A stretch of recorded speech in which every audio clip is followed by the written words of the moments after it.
الله نحمده ونستعينه ونستغفره ونؤمن به ونتوكل عليه ونعوذ بالله من شرور أنفسنا ومن سيئات أعمالنا من يهده الله فلا مضل له ومن يضلل فلا هادي له وأشهد أن لا إله إلا الله وحده لا شريك له وأشهد أن محمدا عبده ورسوله صلى الله عليه وعلى آله وأصحابه وبارك وسلم تسليما كثيرا فإن خير الحديث كتاب الله وخير الهدي هدي محمد صلى الله عليه وسلم وشر الأمور محدثاتها وكل محدثة بدعة وكل بدعة ضلالة وكل ضلالة في النار أو كما قال رسول الله صلى الله عليه وآله وسلم أما بعد أعوذ بالله من الشيطان الرجيم بسم الله الرحمن الرحيم يا أيها الذين آمنوا ادخلوا في السلم كافة ولا تتبعوا خطوات الشيطان إنه لكم عدو مبين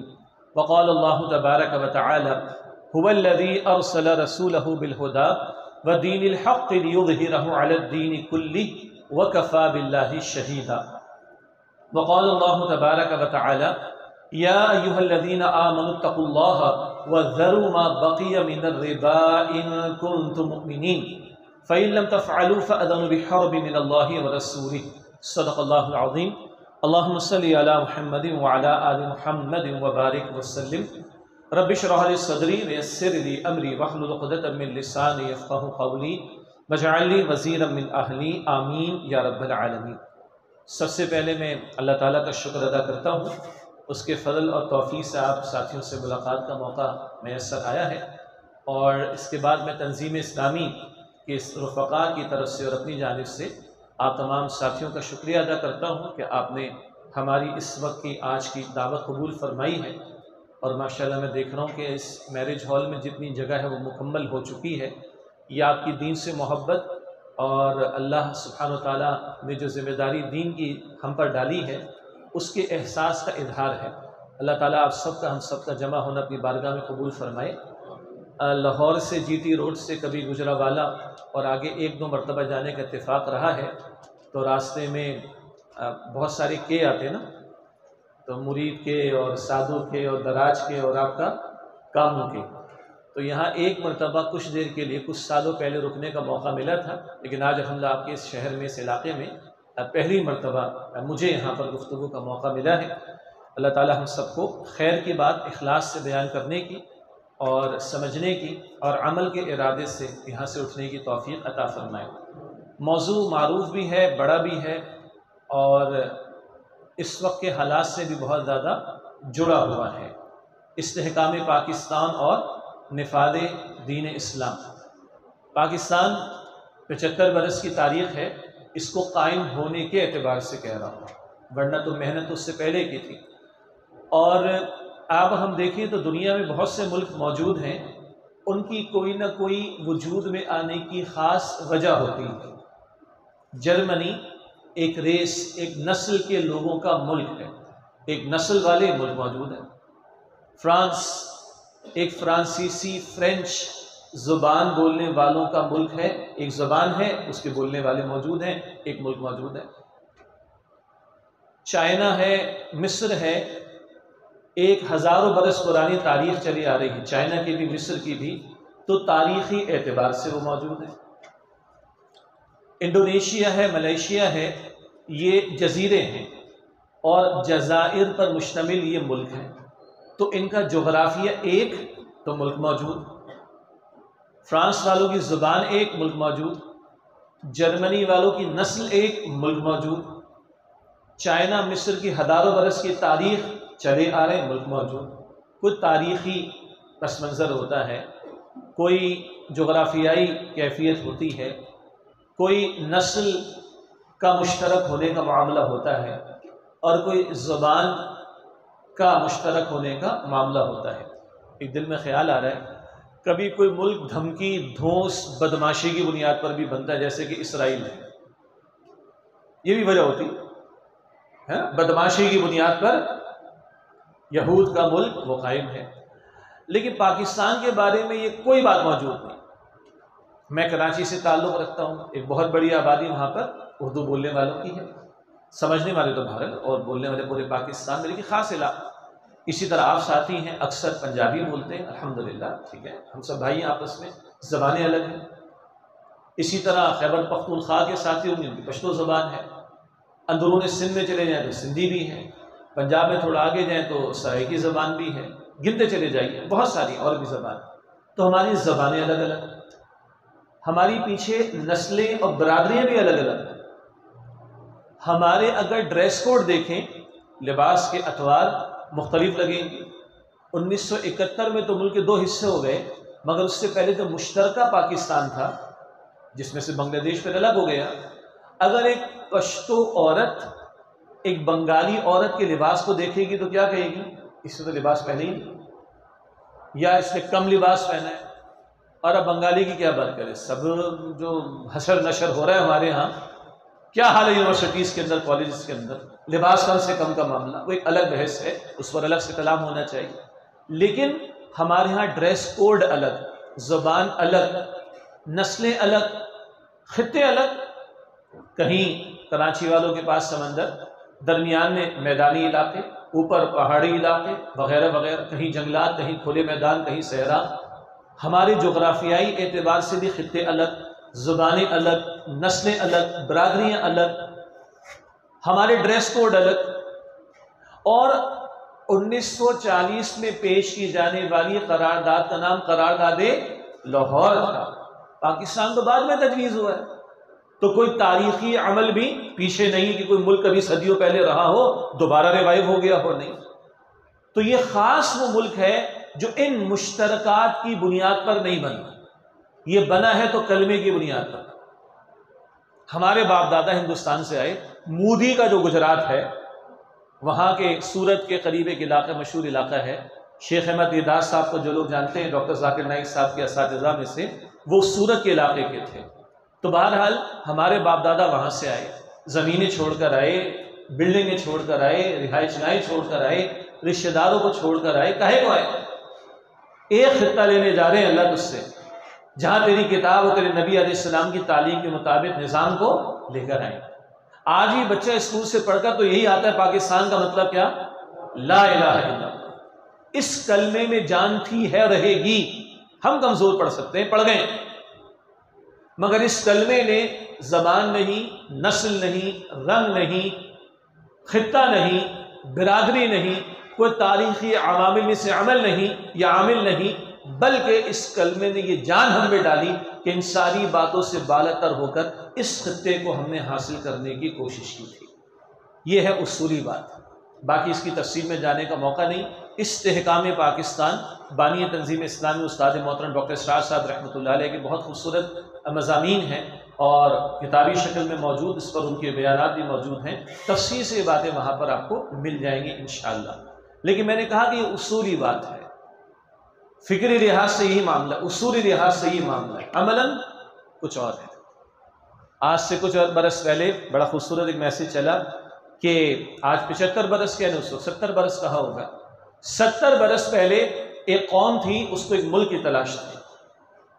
وہ قوم کے جس میں مختلف زبانیں والے، نسل والے، رنگت والے، برادری والے، خطوں والے تھے، مگر ان کو ایک ملک کی تلاش تھی۔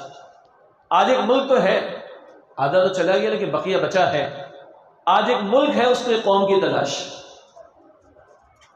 وہ قوم جو آج دیوبندی، بریلوی، آل الحدیث وغیرہ میں بٹ گئی، جو پنجابی، مہاجر، پٹھان، بلوچی، سندھی میں بٹ گئی، اور اس کے اندر اور تقسیم در تقسیم کے معاملات میں بٹ گئی۔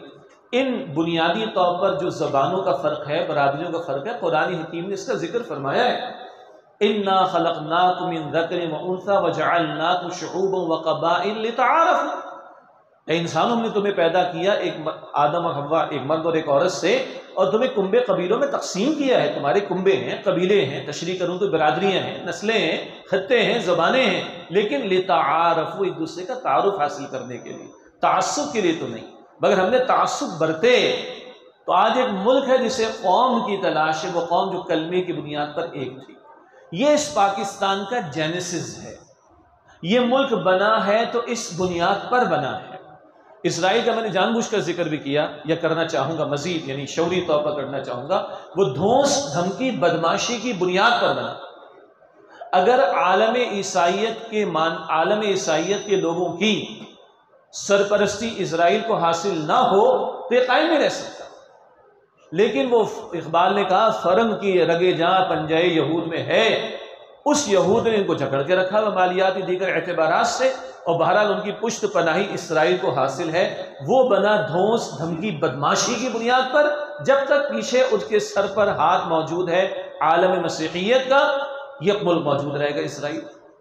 ہم اگر اس نظریے کو مضبوط کرتے ہیں تو ملک موجود رہے گا، اس نظریے سے پیچھے ہٹے تو لیجئے 71 کا سانحہ ہمارے سامنے، اور کیا سندھ میں علیحدگی کی تحریک نہیں چلی، کراچی میں علیحدگی کی تحریک نہیں چلی، بلوچستان میں علیحدگی کی تحریک نہیں چل رہی؟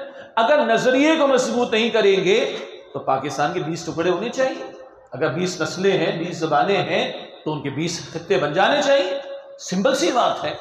لیکن اگر نہیں، اس زبان، رنگ، نسل، خطے، برادری کی بنیاد پر نہیں، ہم نے ایک نظریے کی بنیاد پر ملک لیا، نظریہ ہوگا، مضبوط ہوگا تو یہ ملک مستحکم ہوگا۔ یہ پہلی بنیادی بات ہے استحکام پاکستان کے اعتبار سے۔ یہ تو ہمارا پرانا اصل پہلا اول سبق ہے جسے ہم بھلا چکے ہیں، اور گراؤنڈ ریالٹی اس میں کچھ اور ہے۔ آج ہماری مسجدوں پر بھی ٹیگ لگے ہوئے، ہماری بعض اوقات ٹوپی اور عمامہ شریف کے کلرز بتا رہے کہ ہم کچھ ہیں۔ کیا میں آپ سے درد دل شیئر کروں؟ ہماری تو اشارہ بالسبابہ نماز میں، یہ تو سب کے نزدیک متفقون علیہ نا، اشارہ بالسبابہ کی شہادت والی انگلی سے اشارہ کرنا، مسنون اتنا ہے۔ اب اس کے بعد آ رہا ہے جو کچھ بھی ہے سب بجائے، مگر ان اشاروں کو ہم نے شاید اپنی شناخت کا ذریعہ بنا ڈالا۔ حد تو یہ ہے، پتہ نہیں کیوں یہ بات زبان پر میرے یاری معاف کیجئے گا، ہم نے تو مونچھوں کی جو کیفیات ہیں اس سے ججمنٹ کرنا شروع کر دی، یہ فلاں ہے، یہ فلاں، اور یہ فلاں ہے۔ ہم نے شلواروں کا ٹخنوں سے اوپر نیچے ہونے کی بنیاد پر طے کرنا شروع کر دیا، یہ فلاں ہے کہ فلاں ہے۔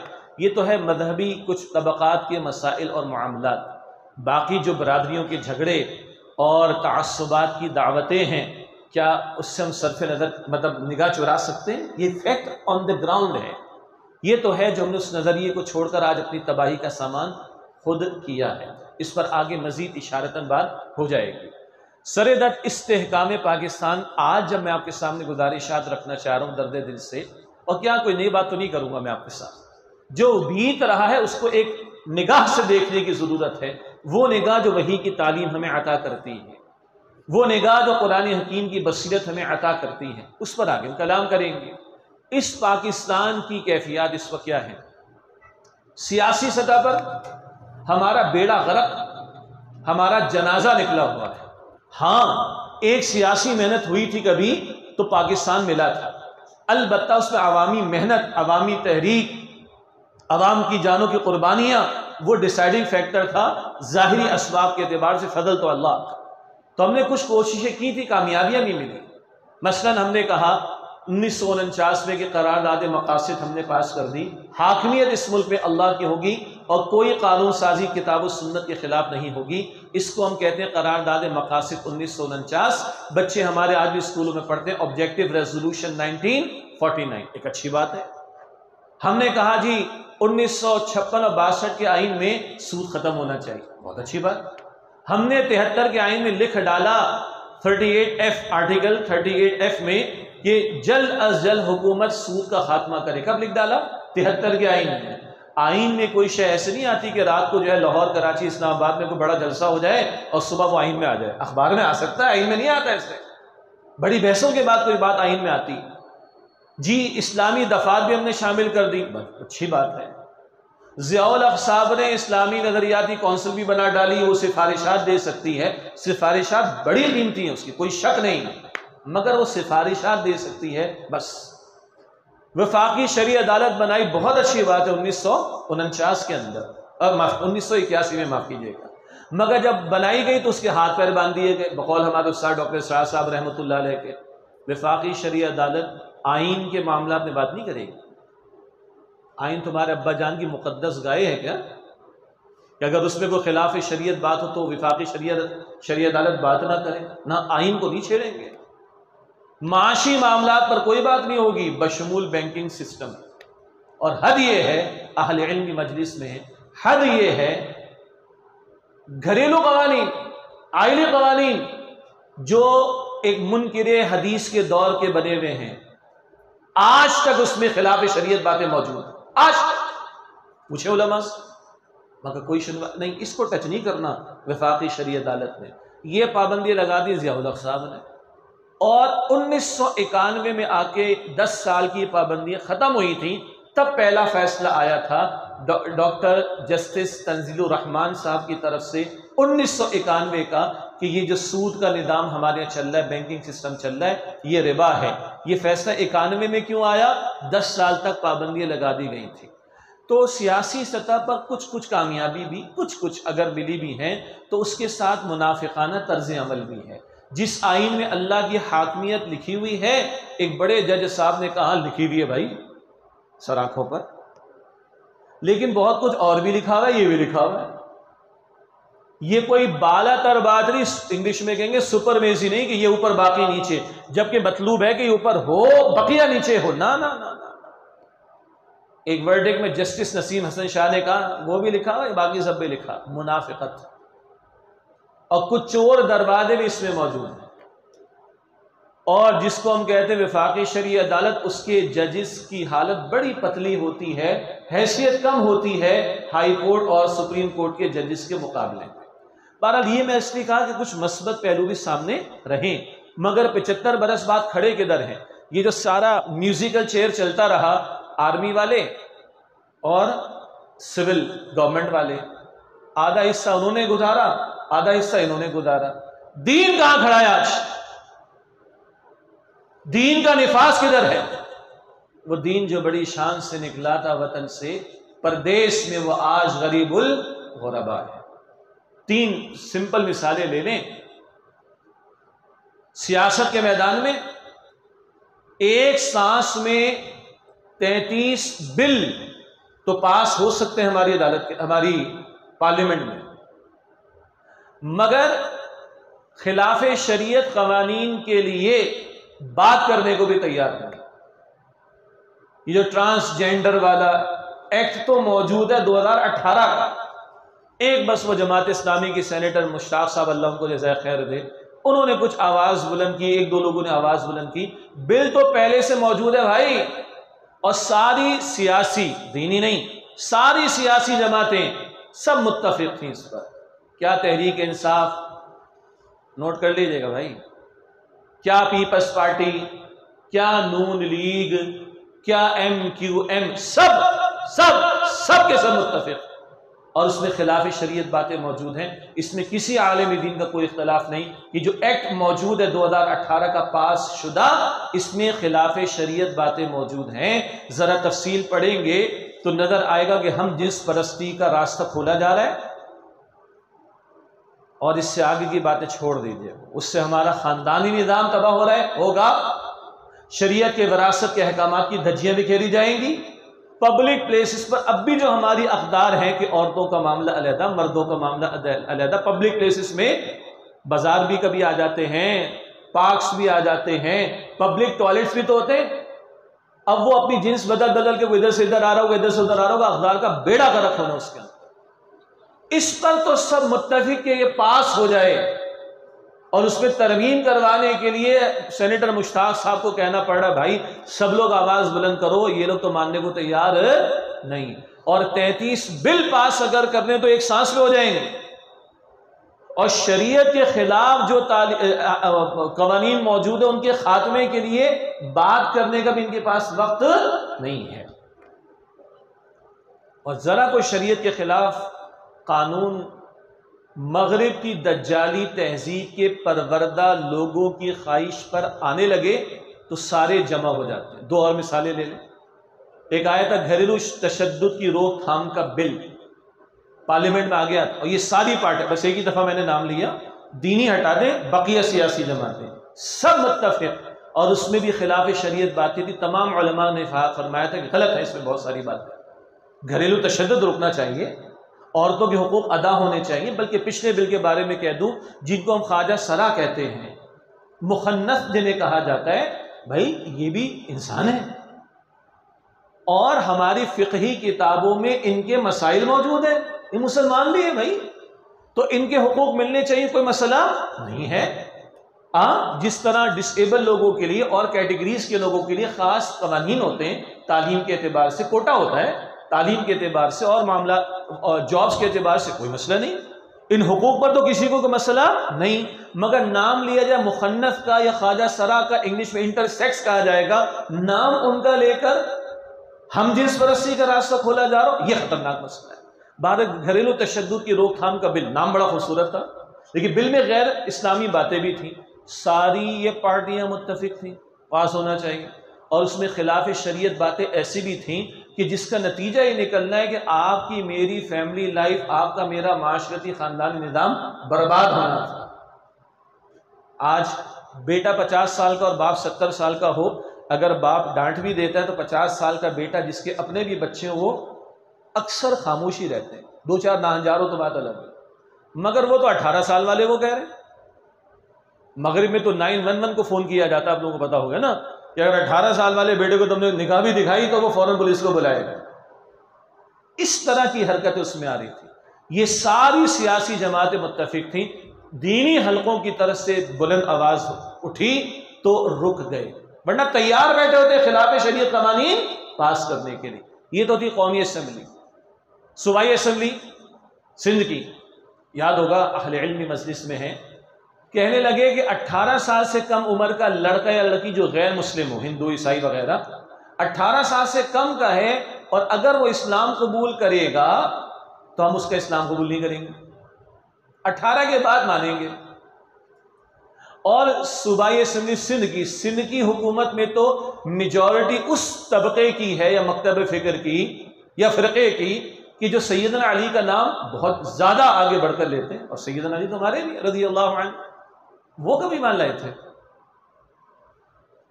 ہاں جی، 12 سال کی عمر میں تقریر کر رہے ہیں کھڑے ہو کر، اور تم کہہ دو کہ 18 سال سے کم کا ایمان قبول نہیں، تو تمہاری کیا محبت ہے سیدنا علی سے رضی اللہ عنہ؟ اپنی محبت کے دعوے کا ثبوت تو پیش کرو۔ بہرحال یہ الگ بات ہے۔ جب یہ آیا صوبائی اسمبلی میں سندھ کی، یہی ساری جماعتیں، دینی ہٹا دیں، سارے متفق تھے۔ آپ کو میری بات تھوڑی تلخ تو لگ رہی ہوگی، لیکن یہ تبصرہ کرنا ضروری ہے تاکہ ہماری آنکھیں کھلیں ہمارے ساتھ ہو کیا رہا ہے۔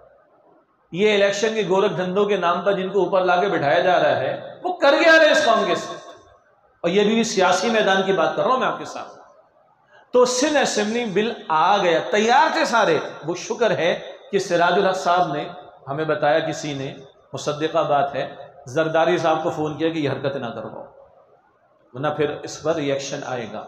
اور یہ نوٹ کیجئے گا، یہ میں نے جو کہا نا، وہاں ووٹنگ پاور تو نہیں تھی جماعت اسلامی کے پاس، نہ کوئی تحریک لبیک کے پاس، نہ کوئی جمعیت علماء اسلام کے پاس، مگر اس فون کی ویلیو تھی کہ پھر احتجاج آئے گا ہمارا سڑکوں پر، اور وہ بل پاس نہیں ہوا۔ اس نقطے کو ذہن میں رکھ لیں، اللہ تعالیٰ مجھے یاد دلا دے، اس کو آخر میں نے جوڑنا ہے انشاءاللہ تعالی۔ یہ ہمارے ساتھ گورکھ دھندے ہوئے ہیں سیاسی میدان کے اندر، آدھا حصہ آرمی والوں نے گزارا، آدھا حصہ یہ سول پارٹیوں نے گزارا، سول حکمرانوں نے گزارا، مگر میرا سوال ہے کہ اسلام کا ہے آج۔ اب آئیے سیاسی سطح کے ساتھ ایک بڑا گوشہ ہوتا ہے معیشت کا میدان۔ معیشت میں بہت سارے معاملات ہیں، ہم نے پوری مہم چلائی، ابھی ذکر بھی آپ کے سامنے کر دیا ہمارے محترم بھائی نے، کہ بھائی پورے پاکستان میں ہم نے آواز اٹھائی کہ اس مملکت خدا داد میں اللہ تعالیٰ اور اس کے رسول مکرم صلی اللہ علیہ وسلم سے اعلان جنگ تو ہے، اور ہم ضد پر اڑے ہوئے ہیں کہ اللہ جنگ جاری رکھیں گے تجھ سے۔ اور سچی بات ہے کہ دینی طبقات کی طرف سے اس معاملے پر جو حساسیت آنی چاہیے، جو ری ایکشن آنا چاہیے، وہ نہیں آ رہا۔ اور آپ کے علم میں ہے کہ 26 رمضان شریف 2022 اس سال کا رمضان، وفاقی شرعی عدالت نے فیصلہ دیا کہ بینک انٹرسٹ، یہ ربا ہے، سود حرام، اور یہ اللہ اس کے رسول سے جنگ جو قرآن پاک کہتے ہیں، یہی اس پر ہمارا نظام چل رہا ہے، ختم کیا جائے اسے۔ اس کی پوری اپنی تاریخ ہے، اس کی تفصیل کا موقع نہیں۔ 1991 میں پہلا فیصلہ 157 صفحات کا آیا تھا، اور نواز شریف صاحب کی حکومت تھی، وہ اسٹے لے کے چلے گئے اور سپریم کورٹ میں ڈال دیا گیا، اور اس پر عمل درآمد نہ ہوا۔ 1999 میں کچھ پروسیڈنگ شروع ہوئیں، اور 1250 صفحات کا فیصلہ آیا سپریم کورٹ کی شریعت اپیلنٹ بینچ کا، جس بینچ میں مفتی تقی عثمانی صاحب بھی موجود تھے، اللہ ان کو جزائے خیر عطا فرمائے، صحت عطا فرمائے۔ 1250 کا صفحات کا ایک بڑا جامع فیصلہ آیا، اور یہ فیصلہ راتوں رات نہیں آیا، کئی دنوں کی پروسیڈنگز یعنی کارروائیاں ہوئیں، جس میں علماء، اکانومسٹ، بینکرز، تاجر، پاکستان سے باہر کے اور حکومتی نمائندے، بینکوں والے سارے پیش ہوتے رہے۔ اس سب کے بعد کتنے صفحات جی؟ 1250 صفحات کا فیصلہ آیا۔ جنرل مشرف کا دور تھا، کچھ دنوں بعد بینچ توڑ دیا گیا، مرضی کا بینچ لے کر آئے، اور پھر معاملہ لٹک گیا اور وفاقی شرعی عدالت نے 2002 میں بھیج دیا۔ 2002 کے بعد تو پروسیڈنگ نہیں ہوئی۔ ہم نے کوشش کی، جماعت اسلامی کے وکلاء، تنظیم اسلامی کی طرف سے وکلاء، جماعت اسلامی کے حضرات، کچھ ہماری تنظیم اسلامی کے حضرات جاتے رہے، کچھ اور اہل علم بھی جاتے رہے، کچھ افراد اپنی انفرادی حیثیت میں۔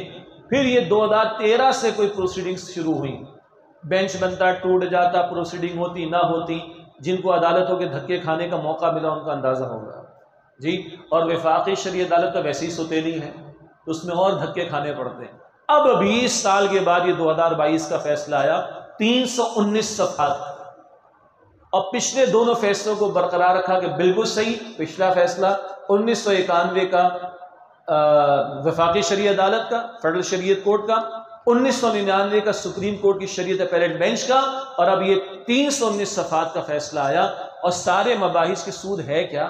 یہ بینک انٹرسٹ سود ہی ہے، ربا ہی ہے، جس کو اسلام نے منع فرمایا۔ کہاں کہاں کن قوانین پر زد پڑتی جن کو ختم ہونا چاہیے، یہ ساری بات، شبہات، اعتراضات، ان کے جوابات مؤکد کر کے جوابات دے دیے گئے۔ گویا کہ علمی سطح پر یہ بحث مکمل کئی مرتبہ ہو چکی، مگر پھر state bank of Pakistan supreme court میں چلا گیا، 7-8 نجی بینک بھی سپریم کورٹ میں چلے گئے، اور معاملہ وہیں کھڑا ہے جہاں آج سے 50-60 سال پہلے کی بات تھی کہ وفاقی شرعی عدالت نے کتنے اچھے فیصلے دے دیے، کتنے دلائل کے ساتھ دے دیے، دنیا سے کتنی مثالیں پیش کر دی۔ 8 بڑی اکانومیز، دنیا کی 8 بڑی معیشتوں کا ذکر کر کے، جاپان سمیت، کہ یہ 0% سود پہ چل سکتے، تو تم مسلمان ہو کر تو نہیں چلا سکتے، لیکن نہیں۔ اور یہ ہمارے سارے حکمراں، پھر نوٹ کر لیں، سارے فوجی حکمراں، زیادہ مشرف صاحب کا دور گزرا ہے اس درمیان میں، فیصلوں کے درمیان میں، اور بقیہ ہماری ساری جماعتیں جو حکمراں بنے، کسی کا بھی ایکسیپشن نہیں، سارے ڈنکے کی چوٹ پر کھڑے رہے۔ جنگ جاری رہے گی، جنگ جاری رہے گی، جنگ جاری رہے گی، سب ڈنکے کی چوٹ پر کھڑے ہوئے۔ ہاں ہیں بڑے اچھے لوگ، یہ بڑے شارپ مائنڈیڈ، کلیور مائنڈیڈ ہوتے ہیں، سامنے آ کے نہیں بولیں گے ہم نہیں مانتے فیصلہ، نہ پیچھے سے کسی بینک کی تھپکی لگا کے اس کو جا کے سپریم کورٹ میں کھڑا کر دے۔ بڑے اچھے بیانات دیے تھے اس وقت کے وزیر اعظم نے بھی، ہم نے بھی کہا چلو بھائی اچھی بات، بڑا اچھا فیصلہ ہے۔ وزیر خزانہ نے بہت اچھا فیصلہ ہے، کراچی میں کئی بڑے فورمز میں انہوں نے، پروفیشنل فورمز میں کہا بڑا اچھا فیصلہ، بہت اچھی بات ہے۔ پیچھے سے تھپکی اسٹیٹ بینک کو لگا دی، پیچھے سے تھپکی 8 بینکوں کو لگا دی، اور یہ ٹیکنیکل بحث جو حضرات جانتے ہیں کہ سپریم کورٹ میں چٹھی ڈال دینے کا مطلب کیا ہے، کہ وفاقی شرعی عدالت کا فیصلہ ہوا میں معلق۔ آج ہم پھر اللہ اور اس کے رسول سے جنگ کی حالت میں کھڑے ہیں صلی اللہ علیہ وسلم۔ مگر میں دوبارہ عرض کر دوں، ہماری عظیم اکثریت کو اور ہمارے کئی دینی حضرات و طبقات کو بھی اس حساسیت کا اندازہ نہیں ہو رہا۔ اللہ تعالیٰ سے اور اس کے رسول سے جنگ کا مطلب کیا ہوتا ہے؟ جنگ کا لازمی مطلب ہوتا ہے تباہی جی۔ 2 چھوٹے چھوٹے گروہ کبھی یونیورسٹیوں میں لڑتے ہیں تو 2-4 مر جاتے ہیں نا، 2 قبیلوں میں جنگیں ہوتی تو لڑائیاں مرتے ہیں نا، لاکھیں 50-60 لاشیں گر جاتی ہیں۔ 2 قوموں میں جنگ ہو جائے تو تباہی کا عالم کیا ہوگا۔ اور آج تو بلاک بن رہے ہیں نا دنیا میں، امریکہ یورپ کا ایک بلاک ہے، رشیا چائنا کا ایک بلاک بن رہا ہے، اور ہم بیچ میں ہمیشہ پینڈولم کبھی ادھر کبھی ادھر۔ بہرحال اگر ان 2 بلاکوں میں لڑائی ہو جائے، جیسے کہ ورلڈ وار 2 اور 1 میں ہوئی، تو لاکھوں کروڑوں افراد مر جائیں۔ یہ ساری جنگیں بندوں کی بندوں سے ہیں، تباہی دیکھ لیں۔ اور بندے رب سے لڑنے پر آ جائیں تو تباہی کا عالم کیا ہو، نہیں آ رہی سمجھ میں۔ آج بجلی کے بل کہاں پہنچے ہوئے، ہوش ٹھکانے آ رہے کہ نہیں؟ 30,000 بندہ کما کر لائے، 12,000 بجلی کے بل میں ڈال دے، بچے گا یا اس کے بعد گھر پہ لگا لے؟ نہیں سمجھ آ رہی۔ ہمیں بنیے کا سود تو برا لگتا ہے نا، ایک ہاری کی کسان کی بھینس مر گئی، اس کے باپ کی طبیعت خراب ہو گئی، اس کے بچے کی طبیعت خراب ہو گئی، اس کی چھت گر گئی، تو جاتے ہیں نا بنیے کے پاس، مالدار آدمی کے پاس، پیسے دے دے کہ سود پہ دوں گا، بھائی دے، کیا کروں، مجبوری، پیٹ کا مسئلہ، گھر کا مسئلہ، چھت کا مسئلہ، بیماری کا مسئلہ۔ ہم کہتے ہیں کس قدر ظالم ہے نا، کہ اس کو 10,000 دیتا ہے اور ہر مہینے کہتا ہے 1,000 روپے تجھے چڑھا چڑھا کر مجھے لوٹانے پڑیں گے، 10 کے 11، 12، 13، 14، 15 واپسی نہیں، اور یہ بھوکا مر رہا ہے، اب اپنے برتن دے، اپنے گھر کی چارپائی بھی دے دے۔ ہم کیا کہتے ہیں، بڑا ظالم، ٹھیک ہے۔ تو بھائی یہ جو عالمی سطح پر ہو رہا جس کا آپ اور میں شکار ہو رہے ہیں، یہ ظلم نظر کیوں نہیں آ رہا؟ یہ سود در سود کی لعنت کا نتیجہ یہ ہے کہ آج آپ کی میری قوم کے 8 کروڑ لوگ غربت کی سطح سے نیچے زندگی گزار رہے ہیں۔ غربت کی سطح سے نیچے کا مطلب ہے کہ زندگی کی بنیادی ضروریات بھی پوری نہ ہو سکے، پینے کو پانی، کھانے کو روٹی، سر ڈھانپنے کو چھت، اور بیماری میں علاج۔ اللہ ہمارے حال پر رحم فرمائے۔ اگر آپ اور میں بہت سکون سے، میں بڑے سکون سے بات کر رہا ہوں، میرے بچے کراچی میں ابھی کھانا کھا چکے ہوں گے یا کھا رہے ہوں گے، میرے جیب میں تھوڑے سے پیسے بھی ہیں، گھر پر بھی دے کر آیا ہوں، میں بڑے سکون سے بات کر رہا ہوں آپ سے، یہی کیفیت آپ کی بھی ہوگی۔ لیکن جس کے گھر میں ابھی روٹی نہیں ہے وہ نارمل رہ سکتا ہے؟ جس کو ابھی رات کی سوکھی جیسی تیسی بڑی مشکل سے میری صبح کی نہ ہو، وہ یہ بڑی پیاری پیاری خوبصورت دینی باتیں آرام سے سن سکتا ہے؟ وہ سوال ہی بتا نہیں۔ یہ 8 کروڑ ہے اس آبادی میں، ہماری 22 کروڑ، 8 کروڑ کی بات ہے، اور باقی جو سیلاب کی تباہ کاری ہے وہ الگ ہے مسئلہ۔ اور ہمارا 9,500 ارب روپے کا وفاقی بجٹ بنا اس سال، کتنا؟ سمپل بات، زیادہ تفصیل میں نہیں جاتا۔ 9,500 ارب میں سے 4,000 ارب روپے ہم سود کی مد میں دیں گے۔ کتنے؟ تو بجائیہ قوم کے لیے، اور 2 سے 2,500 ارب کم و بیش، وہ اور بڑھ گیا، 2 سے 2.5 ارب کم و بیش، 2,500 ارب روپے، معاف کیجیے گا، 2 سے 2,500 ارب روپے ہم سودی قرضوں کے ادا کرنے میں دے دیں گے، یا رکھ دیا ہم نے، تو 4 وہ 2.5 یہ 6,500 ارب ہو گئے۔ 15 پاکستان کو بھی تو محفوظ رکھنا ہے بھائی، 1,500 ارب دے دیں گے ہم دفاع کے نام پر، کتنے ہو گئے؟ 8,000 ارب روپے ہو گئے۔ باقی کچھ ڈیفیسٹ بھی ہے، وہ خسارہ بھی ہے، اور چیزیں بھی ہیں، اور قوم کی ترقی کے لیے کیا بچا؟ 800 ارب روپے۔ ڈیم کیوں نہیں بنتے؟ اول تو بنانے کے لیے تیار نہیں، بنانے کو تیار تو پیسہ نہیں۔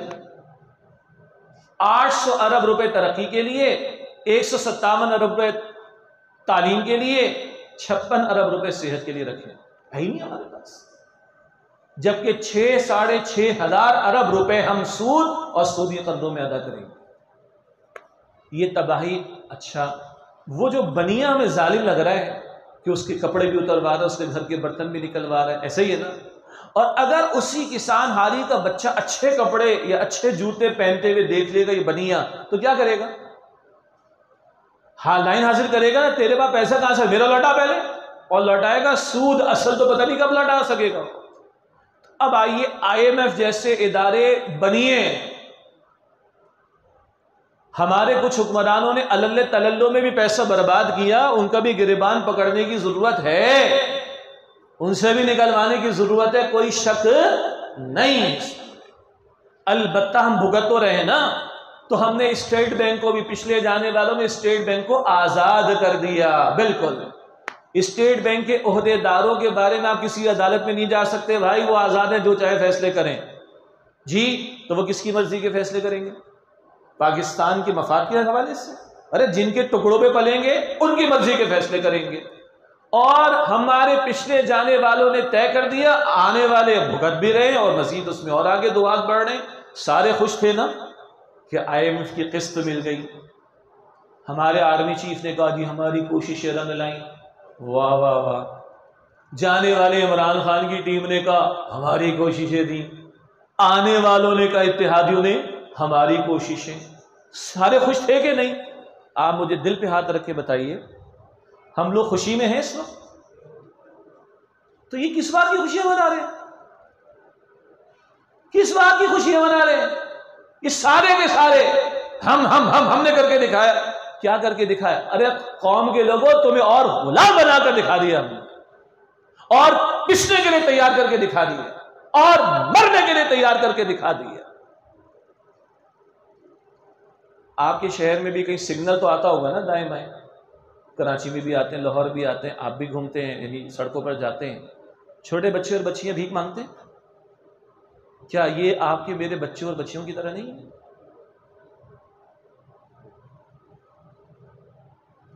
اور جو اپنے بچوں کو بیچنے کے لیے تیار ہو گئے, وہ باپ اور ماں آپ کی طرح, میری طرح باپ اور ہماری بیویوں کی طرح مائیں نہیں ہیں. بکنے والے بچے کیا آپ کے میرے بچوں کی طرح نہیں؟ ہم لوگ بے حس تو نہیں ہو گئے؟ تو جو بنیا کسان کے ساتھ کر رہا ہے وہ IMF آپ کے میرے ساتھ کر رہا ہے. وہ بجلی کا بل ہی دینے میں اس کی آدھی تنخواہ چلی گئی, اگر وہ غریب کے باپ بچے گا کیا لگانے کو؟ اور صرف غریب تو نہیں پس رہا, امیر کے حالت, امیروں کے حالات اچھے ہیں؟ ذرا پوچھیں جو ایکسپورٹ کا یا امپورٹ کا کام کرتے ہیں, اسے پوچھیں ذرا کہاں کھڑے آج, ہوش ٹھکانے آ گئے ہمارے. یہ معیشت میں سے صرف سود کے ایک نقطے پر میں نے کچھ عرض کرنے کی کوشش کی, باقی اللہ تو ہلا رہے ہمیں. یا ایھا الذین آمنوا اتقوا اللہ وذروا ما بقی من الربا ان کنتم مؤمنین, اے ایمان والو اللہ سے ڈرو اور ربا میں سے, سود میں سے جو کچھ رہ گیا چھوڑ دو اگر تم واقعتاً ایمان والے ہو. فإن لم تفعلوا فأذنوا بحرب من اللہ ورسولہ, اگر تم نہیں چھوڑتے سود کے معاملات کو تو اللہ تعالیٰ اس کے رسول علیہ السلام سے جنگ کے لیے تیار ہو جاؤ. اس قدر شدید دھمکی اللہ کی طرف سے, مگر شاید نہیں سمجھ آ رہی, ہمارے حکمرانوں کو سمجھ نہیں آ رہی. اچھا یہ تو اللہ تعالیٰ نے قرآن پاک میں انداز اختیار فرمایا, اللہ کے نبی رحمت للعالمین ہے نا صلی اللہ علیہ وسلم, مگر ہمارا بھلا چاہتے ہیں. عزیز علیہ ما عنتم حریص علیکم بالمؤمنین رؤوف رحیم. ارے ایمان والو, تمہیں میں سے ایک رسول کو بھیجا تمہاری طرف صلی اللہ علیہ وسلم, وہ تمہاری کو مشکل آ پڑے تم پر تو ان پر بڑی گناہ گزرتی, تمہاری بھلائی کے بڑے خواہش مند ہیں, اور تمہاری رأفت شفقت رکھنے والے, رحمت فرمانے والے ہیں صلی اللہ علیہ وسلم. ٹھیک, ان کی حدیث کیا ہے؟ سنن ابن ماجہ شریف میں, سود کے گناہ کے 70 حصے ہیں, سود کے گناہ کے 70 حصے ہیں. کم ترین یہ ہے کہ کوئی اپنی ماں کے ساتھ بدکاری کرے. ہلتا ہے کہ نہیں مسلمان؟ یہ سن کر ہلتا ہے کہ نہیں؟ چہرے پہ کچھ رنگت تغیر آتا ہے کہ نہیں آتا؟ یہ رحمت للعالمین کے الفاظ صلی اللہ علیہ وسلم. کم ترین ہے کہ اپنی ماں کے ساتھ بدکاری کرے, تو بقیہ 69 حصے درجے کس قدر اس میں شناعت اور برائی اور مذمت کا پہلو ہوگا, نہیں سمجھ آ رہا. آج پوری قوم غلام بنا دی گئی, ہم اپنے فیصلے کرنے کی پوزیشن میں نہیں. اب وہ جی ٹی وی کی بھی فیس بجلی کے بل میں وصول ہوتی ہے, کہتے ریڈیو کی بھی کریں گے.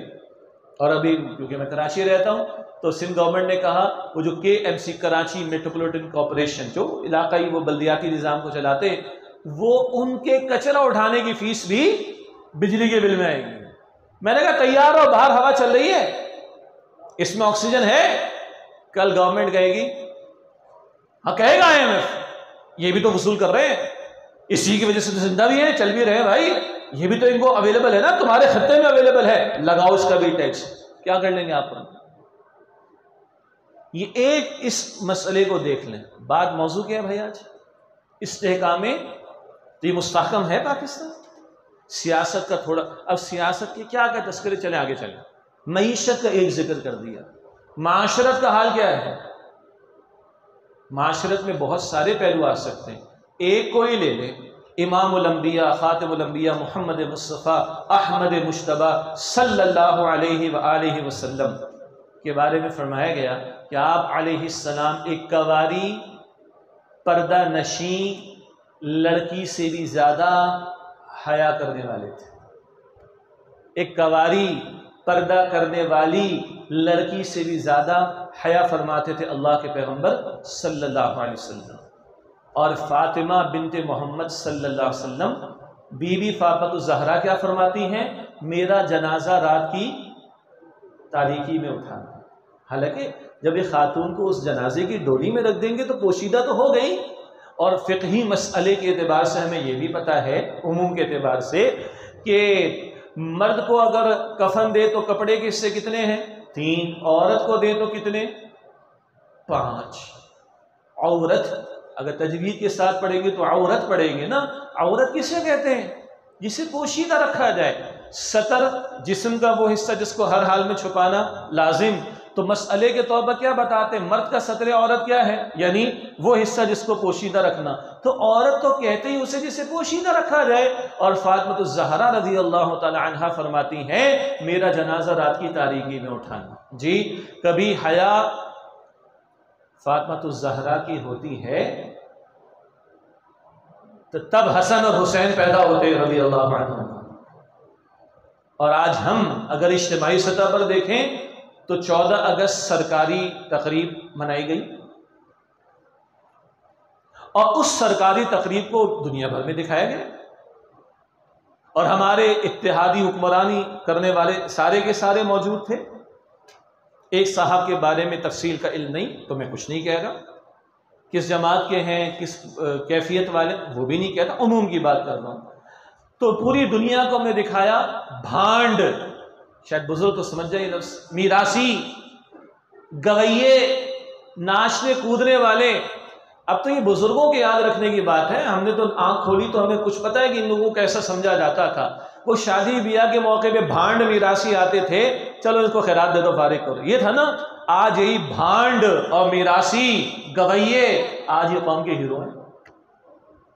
اور 14 اگست منائی 75 برس مکمل ہونے پر ہم نے دنیا کو دیکھا ہم کیا ہیں؟ بھانڈ، میراثی، گویے، ناچنے والے، کودنے والے اور حکمرانی کرنے والے سامنے قوم کو دکھایا جا رہا ہے، اور یہ سارا منظر پوری دنیا نے دیکھا 14 اگست۔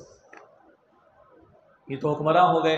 اپوزیشن والوں نے ایک ہاکی اسٹیڈیم میں پروگرام کیا، ٹھیک ہو گیا جی، چھکے بھی لگائے ہوں گے، بلے بھی لہرائے ہوں گے۔ تو جب بلے لہراتے ہیں تو وہاں مرد بھی ہوتے ہیں، عورتیں بھی ہوتی ہیں، وہی کانسرٹ والا انداز بھی ہوتا ہے، دائیں سے بائیں، بائیں سے دائیں، بس اس سے آگے ضرورت نہیں تفصیل کی، سبھی کو معلوم ہے۔ تو انہوں نے بھی یہ کر کے دکھایا۔ تو کیا ادھر حکمرانی، کیا ادھر اپوزیشن والے، اور پیغام دنیا کو، ہم تو ناچنے والے، کودنے والے، ڈانس والے، میوزک والے، یہ ہم دنیا کو پیغام دے رہے ہیں۔ یہ ہے اس وقت اس پاکستان کی کچھ تصویریں، باقی بات تو بہت ہو سکتی ہیں، لیکن صرف مرثیت تو نہیں کہنا نا بھائی۔ اچھا اگر میں نے کوئی سیاسی سطح پر اور اجتماعی سطح پر سیاسی معاملات میں سے اور معاشی معاملات میں سے اور معاشرتی معاملات میں سے کچھ مثالیں دے دیں، اور آپ نے کہا آپ کی گردنیں میں ہلتے ہوئے دیکھا، بات تو بالکل صحیح ہے، تو بھائی مجھے کوئی کسی میڈیا کے اینکر پرسن کی طرح تبصرہ کر کے ریٹنگ تھوڑی بڑھانی یا بڑھوانی اپنی، نہ اللہ معاف رکھے۔ آئیے ہم بھی اپنے اندر جھانک لیں، ہمارے گھر کی سیاست کس کے اختیار میں؟ سیاست بڑا پیارا لفظ ہم نے بدنام کر رکھا ہے، سیاست عربی زبان کا لفظ ہے اور حدیث مبارک ہے، کانت بنو اسرائیل تسوسہم الانبیاء، بنی اسرائیل کی سیاست انبیاء کرتے تھے۔ اللہ اکبر، ایک نبی چلے جاتے دوسرے نبی آ جاتے تھے۔ اللہ نے بنی اسرائیل کے انبیاء کو بادشاہت بھی دی کہ نہیں دی؟ داؤد علیہ السلام، سلیمان علیہ السلام، اللہ اکبر۔ تو سیاست تو انتظام کے مفہوم میں بڑا پیارا لفظ ہے۔ گھر کی سیاست کا اختیار کس کے پاس ہے؟ میرے اور آپ کے پاس۔ اچھا حکمرانوں سے مطالبہ نماز کا نظام قائم کریں۔ سورہ الحج آیت نمبر 41، الذین ان مکناہم فی الارض اقاموا الصلاۃ وآتوا الزکاۃ وآمروا بالمعروف ونہوا عن المنکر، جنہیں زمین میں اختیار و اقتدار عطا کریں گے وہ نماز کا نظام قائم کریں گے، زکوٰۃ کا نظام قائم کریں گے، نیکی کا حکم دیں گے، بدی سے روکیں گے۔ یہ تو ہوا حکمرانوں کے بارے میں۔ گھر میں کس کی حکمرانی بھائی؟ میری، مردوں کی بات ہو رہی ہے، باپ ہونے کے ناطے، شوہر ہونے کے ناطے۔ اس 5.5-6 فٹ کے حدود پر کس کا اختیار ہے؟ میرا۔ تو میرے اختیار میں کیا میں رب کے احکامات پر عمل کرنے اور ان کو نافذ کرنے کی کوشش کر رہا ہوں؟ بس یہ ہم جائزہ لے لیں۔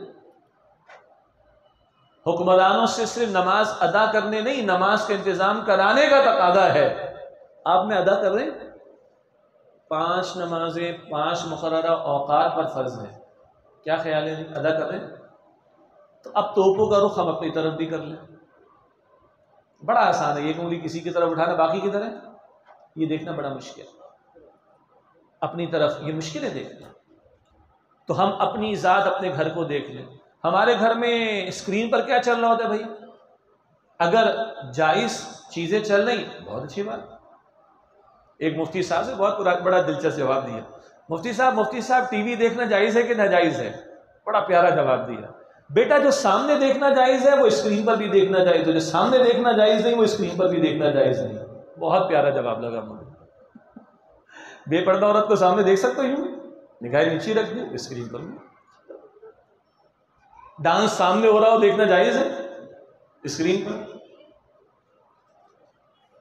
کوئی گالیاں دے رہا ہے کسی، اس کو تو روکنا ضروری ہے، جائے کہ گالیاں سنو تو یہ جائز نہیں ہے سننا، تو ٹاک شوز کی گالیاں سننا جائز ہوگا؟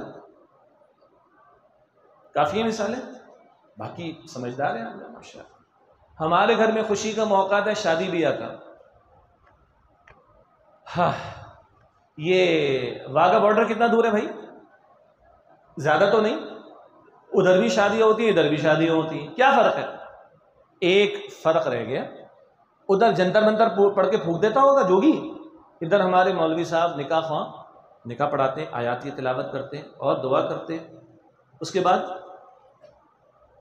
ادھر بھی چل رہا ہے ادھر بھی چل رہا ہے، ہاں یا نا؟ ابھی ہمارے بھائی کہہ رہے تھے یہ ادھر فلاں بینک کے ادھر فلاں بینک کے، عورتوں کو انوالو کر لیا، وہ عورتوں کو استعمال کر رہے ہیں، یہ استعمال کر رہے ہیں، یہ شوگر کوڈڈ انڈا سودی اکاؤنٹ کھلوا رہے، حکمراں ختم نہیں کر رہے، وہ ذمہ دار ہے اللہ تعالیٰ کے ہاں۔ ہم میں سے کسی نے اپنی مرضی سے سودی اکاؤنٹ کھولا تو وہ بھی تو جواب دے اللہ کے ہاں۔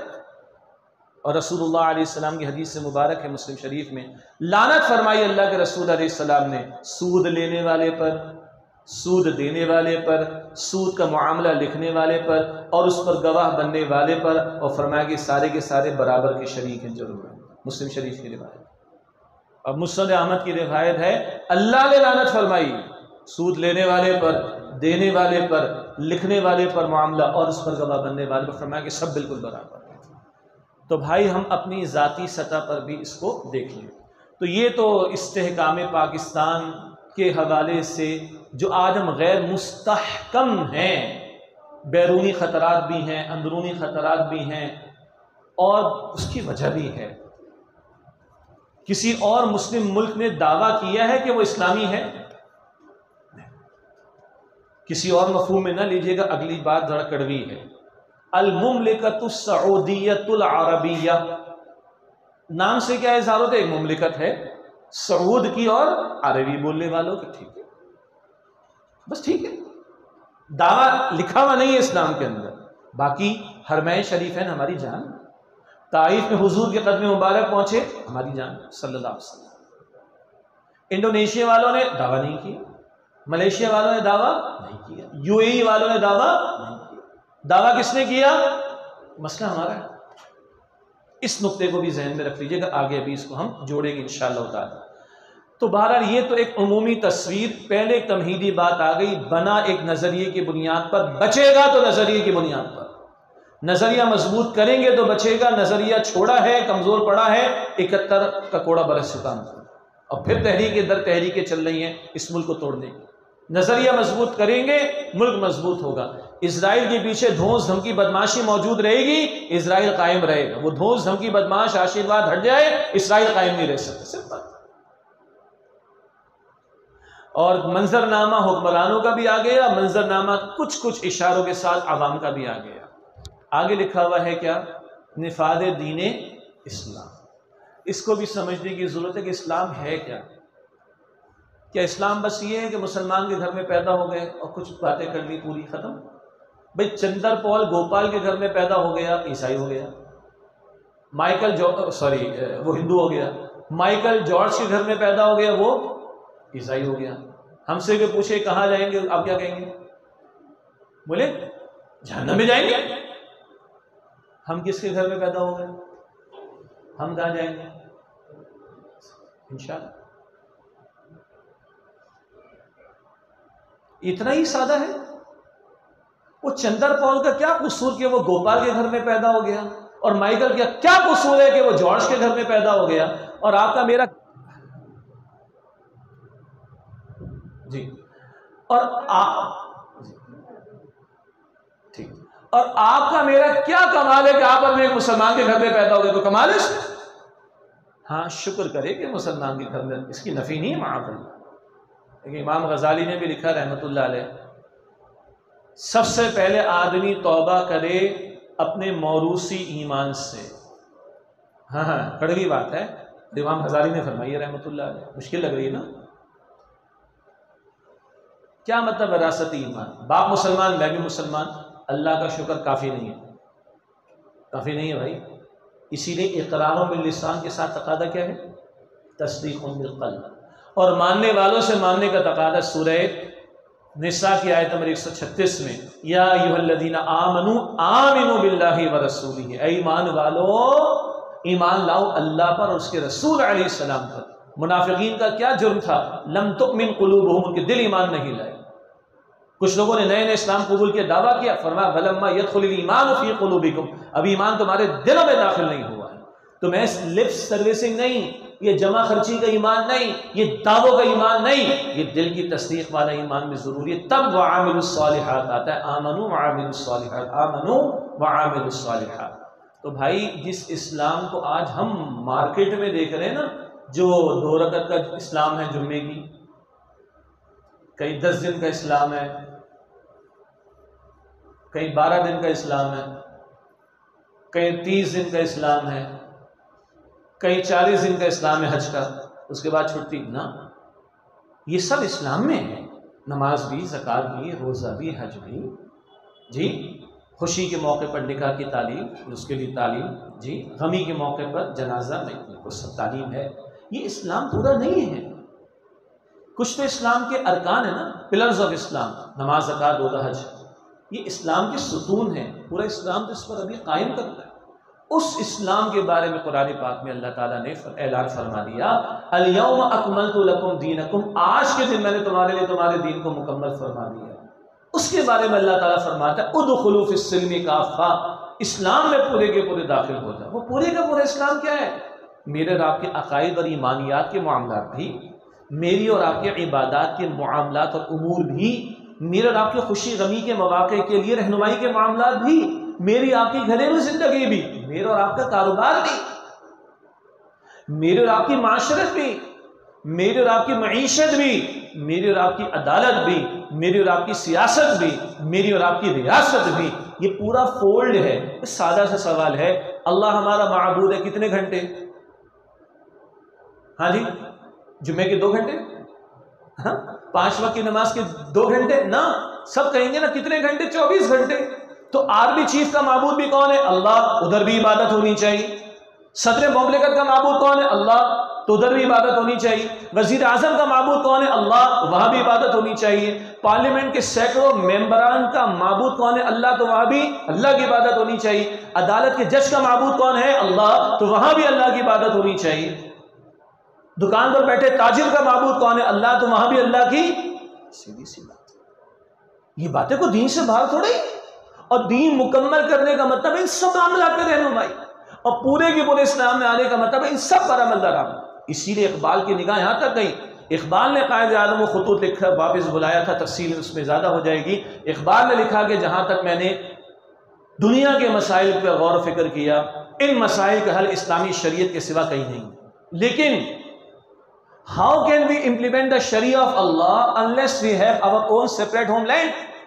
ہم کیسے اللہ کی شریعت کو نافذ کریں گے جب تک کہ ہمارے پاس اپنی ایک علیحدہ ریاستی خطہ نہ ہو؟ اور اس زور دے کر انہوں نے قائد اعظم کو بلوایا تھا، ورنہ قائد اعظم مسلم لیگ کے کچھ رہنماؤں کی حرکتوں کو دیکھ کر چلے گئے تھے بھارت برطانیہ۔ Then he came and led the whole nation, یا پوری قوم کی انہوں نے رہنمائی کی، اور ان قائد اعظم نے کہا، یہ ریکارڈ پر الفاظ موجود ہیں، یہ تو بچوں کو بھی یاد ہے، بھئی تمہارا کانسٹیٹیوشن کیا ہوگا؟ کہ ہمارا کانسٹیٹیوشن 1300 برس، آج 1400 کہیں گے، 1300 برس پہلے دے دیے کہ اللہ کی کتاب قرآن حکیم۔ اسٹیٹ بینک کے انوگریشن کے موقع پر ان کا خطاب تھا، دنیا میں کیپٹلسٹ سسٹم نے، سرمایہ دارانہ نظام نے تباہی کے سوا کچھ نہیں دیا، اور لوگوں کو غلام بنانے کے سوا کچھ نہیں دیا۔ اب ہمارا فرض ہے اسلام کے عادلانہ تعلیمات پر مبنی ایک عہد حاضر کی فلاحی ریاست دنیا کے سامنے پیش کریں۔ قائد اعظم کے ذاتی معالج تھے ڈاکٹر ریاض علی شاہ صاحب، ان کے الفاظ ہیں 1998-88 کے جنگ اخبار میں ستمبر میں شائع بھی کیے انہوں نے، وہ یہ الفاظ شائع کیے گئے، کہتے ہیں کہ آخری دنوں جو زیارت کے علاقے میں قائد اعظم تھے، بڑی ہلکی کمزور ان کی آواز آتی تھی، اور ہم نے سنا کہ وہ کہہ رہے تھے کہ میرا ایمان ہے یہ پاکستان رسول اللہ علیہ السلام کا روحانی فیضان ہے، اب ہمارا فرض ہے کہ خلافت راشدہ کو سامنے رکھیں، وہاں سے اصول رہنمائی لیں اور عہد حاضر کی اسلامی فلاحی ریاست دنیا کے سامنے پیش کریں۔ او بھائی، اس لیے پاکستان بنایا تھا، آج ساری دنیا ظلم کی چکی میں پس رہی ہے، سلوشن ہمارے پاس لکھا ہوا ہے، حل ہمارے پاس لکھا ہوا ہے، موجود نہیں ہمارے عمل میں، اور 57 ملکوں میں سے کسی کے پاس نہیں ہے، اور ان میں سے 56 نے دعویٰ ہی نہیں کیا کہ وہ اسلام کے نظام کے قائم کرنے کے لیے بنے، ہم نے دعویٰ کیا مسئلہ ہمارا۔ اور اگر اس پاکستان کا استحکام، اگر اس کی حفاظت اور سلامتی چاہتے تو اسی اصل کی طرف لوٹنا پڑے گا۔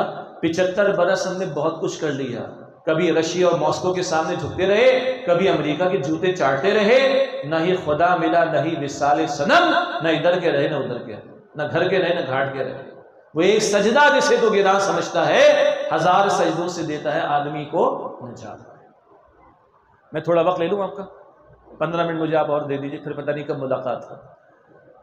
اس وقت جو پاکستان میں یہ سیلابوں کی کیفیات، پریشان ہو گئے لوگ۔ میں سندھ میں گیا، میں بہت سے علاقوں میں نے جانا چاہا، کہتے سائیں آپ جا ہی نہیں سکتے، وہ دیکھو آدھا گھنٹہ وہ کشتی میں بیٹھ کے آئے گا، آپ سے مل لے گا، ادھر جانا چاہے روڈ بلاک کر دیے، کسی جو امداد نہیں پہنچ رہی، تو آپ ادھر ہی بیٹھو حیدرآباد میں، ساتھی کو کسی طرح بلاتے ہیں۔ فون میں نے بات کی، بھائی کیا حال ہے، یہ ریلا ہر سال نہیں آتا؟ کہ سائیں ریلا تو ہر سال آتا ہے، لیکن اس سال اوپر سے جو برسا ہے اس کی انتہا ہو گئی جی۔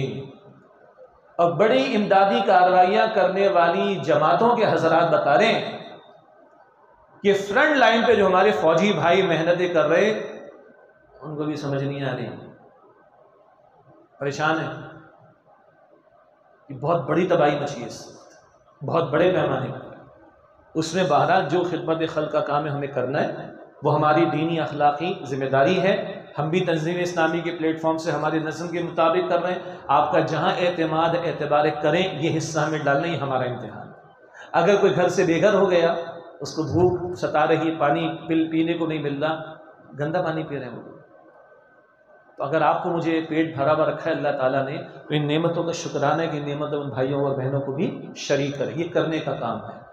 لیکن میرے بھائیوں بزرگوں، سیلاب 2010 میں بھی آیا تھا، اور اس وقت بھی ایک فلڈ کمیشن بنایا گیا تھا، رپورٹیں تیار ہوئی تھیں، مگر ہم عمل درآمد نہیں کرتے۔ ہماری بیڈ گورننس کا بھی قصور ہے، ہماری انتظامیہ حکمرانوں کی بھی نااہلی ہے، جس کی وجہ سے نقصانات بڑے ہیں۔ یہ ظاہر کے اسباب کی ہم نفی نہیں کرتے، لیکن اللہ کا کلام یہ بھی بتاتا ہے، اللہ سختیوں اور آزمائشوں میں اس لیے بھی مبتلا کرتا ہے لوگوں کے دل نرم ہوں۔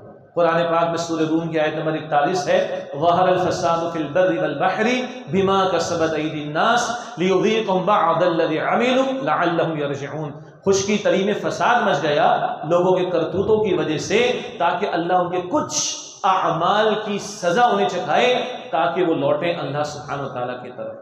اللہ نے سورہ انعام میں ذکر فرمایا، انبیاء جب بھی اللہ تعالیٰ نے بھیجے تو اللہ تعالیٰ نے وہاں کے رہنے والوں کو سختیوں تکالیف میں مبتلا کیا، لعلہم یضرعون، تاکہ وہ گڑ گڑائیں، ان کے دل نرم، وہ اللہ کی طرف پلٹیں اور رجوع کریں۔ مگر وہ رجوع اللہ کی کیفیت نظر نہیں آتی۔ ہم تو کووڈ کے دور میں بھی کہتے رہے، سمجھاتے رہے، بتاتے رہے، پکارتے رہے، بلاتے رہے، توجہ کا معاملہ نہیں ہوا۔ ہم نے جہاں اور منکرات کے خلاف مہمات چلائیں تنظیم اسلامی کے پلیٹ فارم سے، ہم نے توبہ کی پکار کے عنوان سے بھی مہمات چلائیں، لوٹو اللہ کی طرف، پلٹو اللہ کی طرف۔ قوم میں توجہ کا معاملہ انفرادی ہو جائے ٹھیک ہے، لیکن مسئلہ اجتماعی مسائل کا ہے تو انفرادی توبہ نہیں چلے گی، اجتماعی توبہ کی ضرورت ہے، جو آخری بات میں نے آپ کے سامنے رکھنی ہے انشاءاللہ تعالی۔ لیکن میرے بھائیوں بزرگوں، اللہ کے کلام سے یہ بھی پتہ چلتا ہے کہ قوموں کے کردار کے بگاڑ اور ان کے اجتماعی جرائم کی وجہ سے بھی زلزلے، طوفان، پتھروں کی بارشیں، شدید بارشیں، اندھا بنا دیا جانا، بستیوں کا الٹ دیا جانا، زمین میں دھسا دیا جانا، یہ عذاب آتے ہیں۔ زمین پر کچھ کیفیات کی تبدیلی سے زلزلہ آتا ہے، ہاں یہ قانون ہے، لیکن یاد رہے عقیدے کا مسئلہ، یہ فزیکل لا ہے، اللہ کے لیے نہیں ہے، بندوں کے لیے۔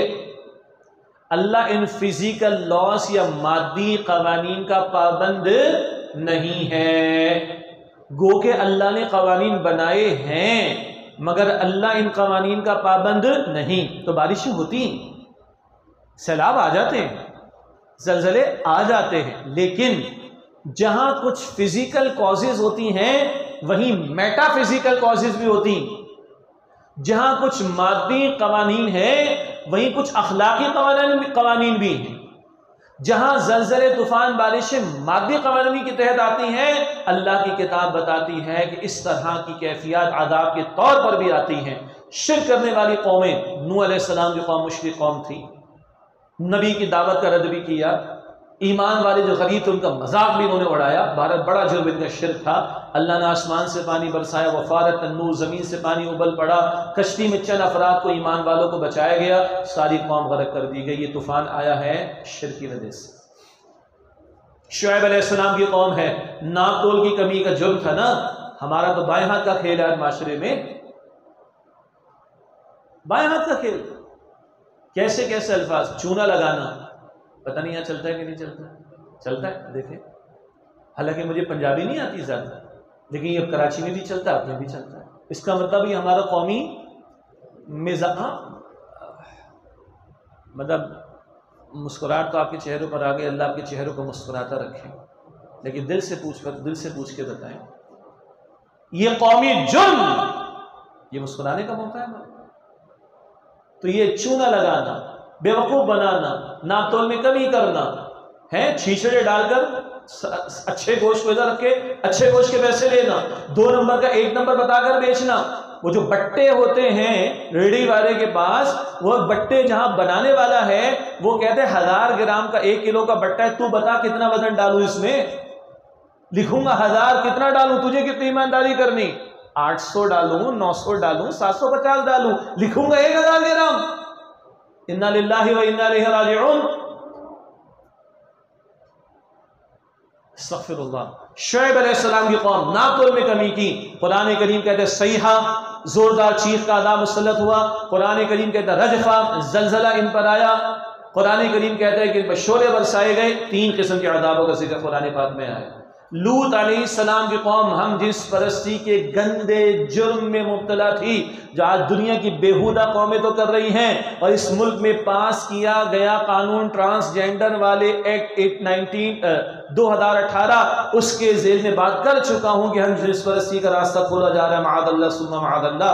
اس قوم نے ہم جنس پرستی کی، اللہ نے اس قوم کے نافرمانوں کو اندھا کر دیا، اللہ نے مسومۃ عند ربک، نشان زدہ، طے شدہ پتھر معین تھے کس نے کس کو ہلاک کرنا ہے، اللہ نے پتھروں کی بارش برسا دی، اس بستی کو پٹخ دیا گیا اور ان کو بحر مردار ڈیڈ سی میں غرق کر دیا گیا، جہاں مچھلی بھی زندہ نہیں رہ سکتی۔ یہ فزیکل کازز نہیں، یہ میٹا فزیکل کازز ہیں، یہ مادی قوانین کا معاملہ نہیں، یہ لوگوں کے کردار کے بگاڑ کی وجہ سے معاملہ ہوا ہے۔ فرعون اور آل فرعون نے ظلم ستم کر کے، جبر کر کے بنی اسرائیل کو غلام بنایا نا، آج ایک وڈیرا بھی غلام بناتا ہے ہاریوں کو، ایک زمیندار بھی کبھی بناتا ہے، ایک سیٹ بھی بنا لیتا ہے، ایک سیاست دان بھی بنا لیتا ہے، اپنے سے نیچے والوں کو غلام، اور پوری قوم غلام بنا لی جاتی، پوری کی پوری قوم۔ اس فرعون اور آل فرعون نے غلام بنا کر ظلم و ستم کیا بنی اسرائیل پر، اللہ نے اس قوم کو بھی، فرعون اور آل فرعون کو غرق کر کے، فرعون کی لاش کو قیامت تک کے لیے محفوظ کر کے نشان عبرت بنا دیا۔ قرآن پاک تو یہ بتا رہا ہے۔ تو کیا قرآن کریم کی عطا کردہ بصیرت والی عینک لگا کر ہم بھی بحیثیت قوم کو توجہ کرنے کی کوشش کریں گے کہ کبھی زلزلے 2005 کے، کبھی 2010 کے سیلاب، کبھی اس کے بعد تباہی والی بارش کراچی، 250 بندہ ایک دن میں مر گیا تھا، کبھی یہ 2022 کے سیلابوں کی کیفیات، کبھی معیشت کا ستیہ ناس، تو آج قوم مہنگائی کے اس طوفان کے ریفریٹ کے اندر پس رہی ہے۔ آج کراچی میں اسٹریٹ کرائم بڑھ گئے اور علاقوں میں بڑھ رہے ہیں، کل اللہ اس دن سے بچائے کہ ہمارا گھروں سے نکلنا مشکل ہو جائے۔ بھوک ستاتی ہے انسان کو، جہاں سے ٹرک گزر رہے ہیں ان کو کھانے کو نہیں مل رہا تو وہ ٹرک کے خیمے چھین رہے ہیں۔ تو اگر یہ مہنگائی کا طوفان بڑھے گا تو شہر میں غربت نہیں ہے کیا؟ شہر والوں کے درمیان میں رہنے والوں میں غربت نہیں ہے کیا؟ جب بھوک ان کو ستائے گی، رولائے گی، بچے کو بلکتا دیکھیں گے تو کیا وہ چوری ڈکیتیوں کی طرف نہیں جائیں گے؟ کیا یہ عذاب سہنے کی پوزیشن میں ہیں ہم لوگ؟ اس سطح پر بھی میں اللہ کو حاضر ناظر جان کر عرض کر رہا ہوں کہ توجہ نہیں ہو رہی ہے۔ اب آخری 5 منٹ کر لیتے ہیں، کیا کریں بھائی؟ ایک لفظ میں توبہ، لیکن توبہ کا مطلب کیا ہے؟ صرف توبہ توبہ توبہ نہ، ہاں قرآن حکیم کے الفاظ جو دعائیہ کلمات پیغمبروں کی زبانی ہمیں ملے، بالکل ان کا اہتمام ہو۔ رسول اللہ علیہ السلام نے الفاظ ہمیں سکھائے، بالکل ان کا اہتمام ہو۔ اس سے مبارک الفاظ بھی ہو نہیں سکتے، مگر جہاں زبان پر توبہ اور استغفار کے الفاظ، وہیں دل میں ندامت بھی تو ہو، گناہ سے نفرت بھی تو آئے۔ اور توبہ اصل ہے پلٹنے کا نام۔ پلٹنا کہاں سے کہاں؟ گناہوں سے اطاعت کی طرف۔ نماز میں ڈنڈی مار رہا ہوں، نماز ادا کرنی ہوگی۔ ماں باپ کا دل دکھا رہا ہوں، اب تو ماں باپ کو گھر سے باہر نکال لے۔ ڈوب مرنے کا مقام، تفصیل کا موقع نہیں۔ بیوی کے ساتھ زیادتی کریں، مرد ہیں، بڑے ہیں، اچھا وہ تیری اوقات کیا ہے؟ سب سے بڑا کون ہے؟ اللہ، اس کو جواب دے سکو گے؟ بس یہ سوچ کے کرو جو کرنا ہے۔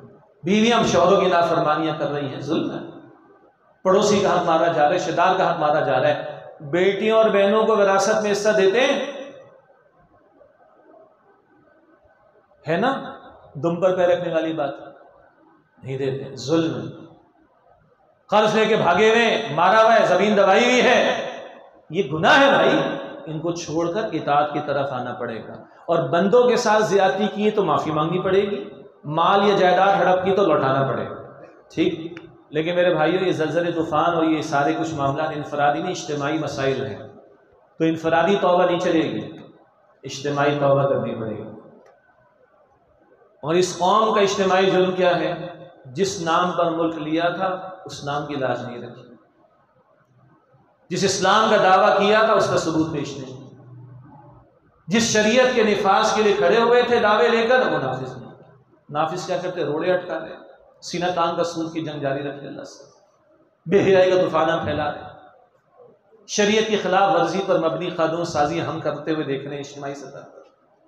اجتماعی توبہ ہے اللہ کے دین کے نفاذ کی طرف پیش قدمی، اور اس میں بھی شروع ہوگا میری ذات سے۔ اللہ کی مدد باغیوں کے لیے، سرکشوں کے لیے نہیں۔ قرآن پاک کی سورہ نحل کے آخر میں ان اللہ مع الذین اتقوا، بے شک اللہ ان کے ساتھ ہے جنہوں نے تقوی کی روش اختیار کی۔ ہاں، اللہ کی شریعت کے لیے محنت کرنے کے لیے میدان میں آنا چاہتے ہیں تو اپنی ذات پر تو ممکن حد تک، اپنے گھر میں تو ممکن حد تک نافذ کرے نا، تو اللہ کی مدد بھی شامل حال ہوگی۔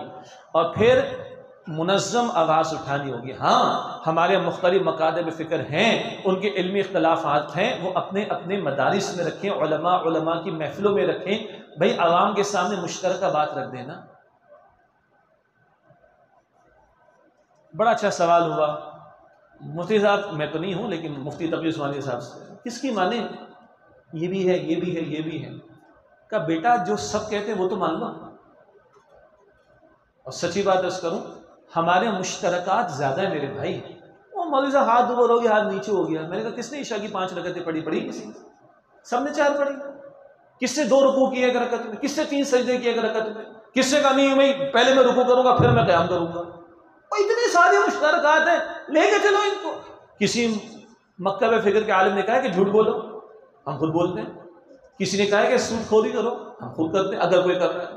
کسی نے کہا کہ ماں باپ کا دل دکھاؤ، کس نے کہا کہ بدنگاہی کرو، کس نے کہا کہ فلمیں ڈرامے ناچ گانے دیکھو، کس نے کہا کہ قتل کرو، کس نے کہا کہ چوری کرو، کس نے کہا کہ ملاوٹ کرو۔ یہ سارے کام اگر ہم کریں تو ہم قصوروار ہیں نا، نہ کہ کسی اور کو کہیں۔ تو بھائی ذرا بات جذباتی لگ رہی ہے لیکن دل سے عرض کر رہا ہوں، مشترکات کو لے کر بات کریں. اگر آج یہ ٹرانسجینڈر کے قانون پر مشتاق صاحب نے اگر سینٹ میں بات شروع کی ہے تو یہ سارے دینی طبقات کی ذمہ داری کس کو آواز کو اٹھائیں.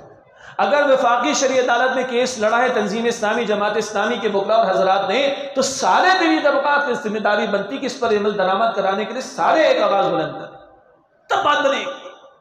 اب آئیے وہ بات اللہ تعالیٰ نے یاد دلا دی.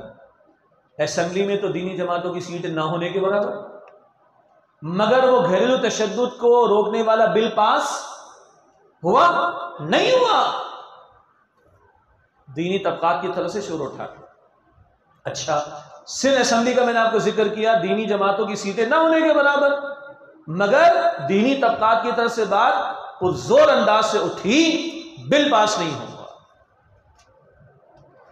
1974 کا قادیانیوں کے خلاف فیصلہ، پارلیمنٹ میں بھی کارروائی ہوئی، لیکن پوری منظم محنتیں عوامی سطح، عدالتی سطح پر بھی کارروائی ہوئی. رات کو تمام علماء بیٹھ کر، یحییٰ بختیار اٹارنی جنرل تھے، یحییٰ بختیار کو تمام علماء رات کو بریفنگ دیتے تھے، صبح وہ عدالت میں دلائل پیش کرتے تھے، اور عوام نے سڑکوں پر جانے دی. کچھ بزرگ اس وقت کے شاید ہوں بتا سکیں، میں تو ان لوگوں میں سے اسی مہینے اسی سال پیدا ہوا، مگر یہ ہماری تاریخ ہے.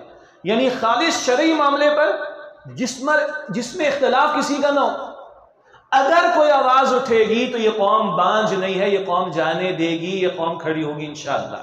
اور ہماری دعا ہے کہ ہماری 2-3 بڑی دینی جماعتیں جو سیاست کے میدان میں بھی ہیں، ہمارے خلاف ہیں ان سے دیانتداری کے ساتھ، مگر جو اخلاص کے ساتھ عمل کر رہا ہے ہمارا اس سے کوئی پھٹا نہیں، اس کا اجر اللہ کے محفوظ.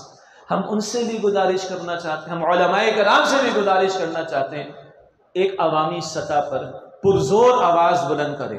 چلیں سود کے خاتمے کو نقطہ بنائیں، جس سے تباہ کر ڈالے اس ملک کو، جنگ ہے نا اللہ رسول سے صلی اللہ علیہ وسلم، اس کے خاتمے کے لیے آواز کو بلند کرے. باقی تنظیم اسلامی کی مستقل دعوت ہے منہج انقلاب نبوی کے تعلق سے. بانی تنظیم اسلامی استاد محترم ڈاکٹر اسرار صاحب رحمۃ اللہ علیہ کی بڑے قیمتی خطابات ہیں، وہ تو ذرا تفصیل ہے، 11 خطابات جمعہ کا ایک مجموعہ ہے. ایک ان کا 2.5 گھنٹے کا خطاب ہے رسول انقلاب کا طریق انقلاب صلی اللہ علیہ وسلم، وہ میں ضرور آپ کو دعوت دوں گا، ہمارے ساتھیوں سے حاصل کر کے پڑھیے گا. باقی ہماری ویب سائٹ tanzeem.org وہاں پر بھی مل جائے گا. اس سارے سلسلے کی آخر میں بھی ڈاکٹر اسرار صاحب رحمۃ اللہ علیہ نے بھی اور بعض بڑے جید علماء نے بھی تجزیہ پیش کیا ہے، ہمیں ایک منظم، پرامن، غیر مسلح عوامی تحریک، الفاظ نوٹ کیجئے گا، یہ 1981-82 کے ڈاکٹر اسرار صاحب کے الفاظ ہیں. یہ 2010 اپریل میں ڈاکٹر اسرار صاحب رحمۃ اللہ علیہ کا انتقال ہوا. اس وقت جامع اشرفیہ میں مکتب دیوبند کے چوٹی کی قیادت 250 علماء موجود تھے، ان کا بھی یہی نتیجہ نکلا. اور مولانا زید الراشدی صاحب اللہ ان کو صحت دے، زندگی دے، انہوں نے وہ اعلامیہ لکھا تھا مفتی تقی عثمانی صاحب نے. جو نتیجہ ڈاکٹر اسرار صاحب نے نکالا اور مستقل تنظیم اسلامی کی دعوت ہے، اسی نتیجے پر علماء بھی پہنچے. پرامن مگر منظم غیر مسلح تحریک شریعت کے نفاذ کے مطالبے کے لیے برپا کی جائے. ہم اس کی دعوت دیتے، اور بعض ہماری 2-3 بڑی دینی جماعتیں ملک کی سطح پر بہت بڑا ان کا فورم ہے، ماشاءاللہ بڑی اسٹریٹ پاور ہے. اگر اس نقطے پر ہم آئیں، مجھے اللہ تعالیٰ کی ذات سے پورا یقین ہے، اگر کبھی تحریک سے پاکستان ہم نے لیا، کبھی تحریک سے قادیانیوں کو کافر قرار دلوایا، کبھی تحریک کے ذریعے ناموس رسالت کے قانون کے تحفظ کی کوشش ہوئی، اور کبھی خالص مسئلہ شرعی جو آ رہا تھا یہ تشدد والا بل یا وہ صوبائی سندھ اسمبلی والا معاملہ، اور ایک پرزور آواز دینی طبقات کی طرف سے گئی، تو حکمرانوں کو سوچنا پڑا. اسی طرح اگر ہم منظم آواز اٹھائیں منکرات کے خاتمے کے لیے تو انشاءاللہ یہ حکمرانوں کے کانوں پر بھی جو رینگے گی. آخری بات 2 منٹ دے دیں، یہ توبہ اگر اجتماعی ہو تو اللہ بڑا خوش ہوتا ہے. اور اللہ نے ایک مثال دی ہے سورہ یونس میں، یونس علیہ السلام کی قوم کی واحد مثال تاریخ میں.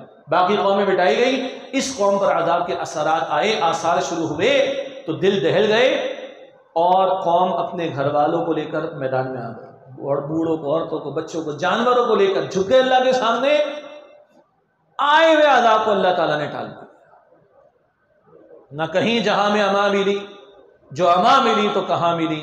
میرے جرم خانہ خراب کو تیرے عفو بندہ نواز میں کوئی اس کے سوا راستہ نہیں۔ ہم نے سب کچھ کر کے دیکھ لیا، عورتوں کی میراتھن کرا کر دیکھ لیا، اسلام کا سافٹ امیج پیش کر کے دیکھ لیا، امریکہ کے سامنے جھک کر دیکھ لیا، ماضی میں رشیا کے سامنے جھک کر دیکھ لیا، اللہ تعالیٰ کے ساتھ ساری جنگ جاری رکھ کر دیکھ لیا، سب کچھ کر کے دیکھ لیا، مسئلہ حل نہیں ہو رہا تھا۔ ایک دفعہ اللہ کی طرف آ جاؤ۔ لیکن یہ آنا اجتماعی سطح پر، اور اجتماعی توبہ اللہ کے دین کے نفاذ کی طرف بڑھنا۔ ہم یہ دعوت دیں گے، اگر کوئی سن لے فبیہا، نہیں تو بھائی مجھے بھی موت آ جائے گی تو مجھے تو اللہ کو جواب دینا ہے۔ مالک یہ بات جتنا عمل کر سکتا تھا کوشش کی، اسی کی پکار لگائی۔ اصحاب سبت کا واقعہ سورہ اعراف، معذرۃ الی ربکم، تمہارے رب کے سامنے معذرت پیش کرنی ہے۔ ہم اپنا فرض ادا کرتے رہیں۔ اللہ تعالیٰ مجھے بھی توفیق دے، آپ کو بھی توفیق دے، ہمت دے اس پر عمل کرنے کی۔ اور بڑی محبت سے آپ تشریف لائے، بڑے تحمل سے آپ نے خاصی طویل گفتگو سنی ہے، اور کثرت تعداد جو ساتھیوں کی ہے، شاید ذرا کچھ ہلکی پھلکی وہ کیفیت بھی اندر کے موسم کی شدت کی آپ کو محسوس ہوئی ہو، لیکن آپ کا اشارہ ہے کہ آپ نے بڑے تحمل سے باتیں سنی۔ اللہ تعالیٰ آپ کو جزائے خیر عطا فرمائے، اور جن بھائیوں نے ساتھیوں نے آج کی محفل سجائی ہے، اللہ ان کو اجر عظیم عطا فرمائے۔ اللہ ہمارے حال پر رحم فرمائے، ہمیں سچی پکی توبہ اور اس کی طرف رجوع کی اجتماعی طور پر بھی توفیق عطا فرمائے۔ آمین یا رب العالمین، وآخر دعوانا ان الحمد للہ رب العالمین۔